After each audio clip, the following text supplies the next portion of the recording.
حضرت امام ربانی نے فرمایا ہمارے مصطفیٰ کی تعلیم میں مسلمانوں کو اس بات کا پابند بنایا گیا ہے وہ خالق الناس بخلق حسن، انسان چاہے کسی بھی مذہب کا ماننے والا کیوں نہ ہو، کسی بھی دھرم کا ماننے والا کیوں نہ ہو، اس کے ساتھ اچھے اخلاق کا برتاؤ کیا جائے، انسانیت کی قدروں کا تحفظ کیا جائے، اس کے ساتھ رواداری انسانیت کے ناطے برتی جائے۔ نبی پاک کی تعلیم ہے الخلق کلہم عیال اللہ، مخلوق ساری کی ساری اللہ کا کنبہ ہے، فحب الخلق الی اللہ، اللہ کی مخلوق میں اللہ کا سب سے زیادہ پیارا وہ ہے، انفعہم لعیالہ، اللہ تبارک و تعالیٰ کی مخلوق جو اللہ کا کنبہ ہے ان کے ساتھ نفع رسانی کا معاملہ کرتا ہو۔ تو آپ نے فرمایا ہمارے آقا کے فرامین میں اس بات کی ہمیں تعلیم دی گئی ہے کہ ہم اسلام پر قائم رہتے ہوئے بھی ہندوؤں کے ساتھ اچھا سلوک کر سکتے ہیں، بدھسٹ کے ساتھ اچھا سلوک کر سکتے ہیں، عیسائیوں کے ساتھ اچھا سلوک کر سکتے ہیں، نصرانیوں کے ساتھ اچھا سلوک کر سکتے ہیں، یہودیوں کے ساتھ اچھا سلوک کر سکتے ہیں، پارسیوں کے ساتھ اچھا سلوک کر سکتے ہیں، مجوسیوں کے ساتھ اچھا سلوک کر سکتے ہیں۔ الغرض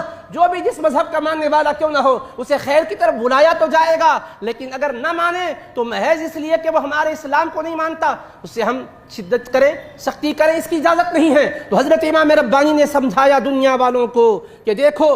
خوش خلقی کے مظاہرے کی اسلام تعلیم دیتا ہے، مگر تم خوش خلقی کے نام پر نبی پاک کے دیے ہوئے عقائد کو اگر بدلنا چاہو تو اس کی ہرگز اجازت نہیں ہے، اس لیے کہ عقائد میں تبدیلی کرنے سے ایمان تباہ ہو جاتا ہے۔ ایمان تباہ ہونے کے بعد تمہاری خوش خلقی تمہیں کوئی فائدہ نہیں دیتی، تمہاری رواداری کوئی فائدہ نہیں دیتی۔ اسلام کی اساس پر ساری عمارت قائم ہے، اگر اساس و بنیاد ہی مسمار کر دی جائے تو عمارت حرام سے گر جاتی ہے۔ تو امام ربانی نے سمجھایا